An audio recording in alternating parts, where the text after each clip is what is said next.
The Powell Raise. So this is an incline variant. Some people will call it an incline Powell Raise. I just call this the Powell Raise, and then the flat Powell Raise, I call it flat Powell Raise. So you need an incline bench. I got a flat bench here that's raised. You don't need to do it that way. You could have actually an incline bench.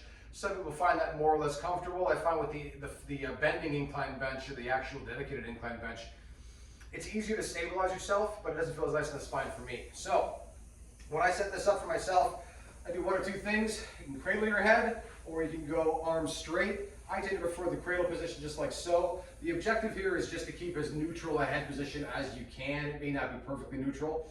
Some people will have both legs out. Some people will split, or some people will pull their back leg back a little bit further. I don't like that, so I take my bottom leg and curl it, and then put that behind my right knee in this case, or my straight leg, and then I use my straight leg or my lengthened leg as my brace and balance. From there, I'm going to hang my arms straight down. I don't want to have too much thoracic rotation going on, right? So I'm going to keep the shoulder kind of upright. There will be, however, some forward movement of the top shoulder or the working arm.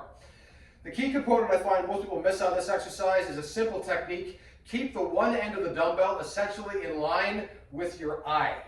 So I don't want to be down here. I want to be kind of out here, right? I heard one guy talk about thinking about your head as the earth and the dumbbell is the moon and the moon's going to orbit the earth. I mean, if that works for you, do that. So from here, arms hanging down straight, neutral head position. On the exhale, you're going to drive the dumbbell straight up toward the sky, straight line through the arm, and then inhale as you come back down. You want to feel your scapula moving a little bit, right? So again, I'm trying to keep this end of the dumbbell in line with my eyes. As I'm coming down, my shoulder blade's rotating. And now as I come up with my hand coming up, my scapula rotates down.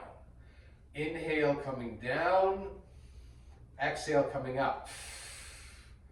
Always, always slow, controlled descent on this movement. This movement is an exercise that's more about quality than anything else, so you're generally not going to go super high weight.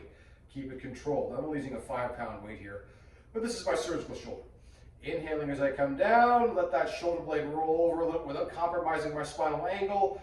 Exhale, coming straight back up, just like so.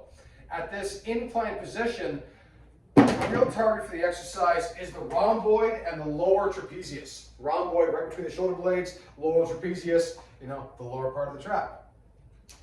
Both of them are going to be working quite a lot. In terms of that scapular movement, you're going to be seeing it's the rhomboid that's driving that component. But to stabilize the humerus in the upright position, you're engaging a fair amount of the lower trapezius, which is actually a nice sneaky way to get that lower trap into the equation. As always, there should be no pain. Exhaling up, inhaling as you come down. Keep the dumbbell edge in line with your eyeball. That is the Powell Raise.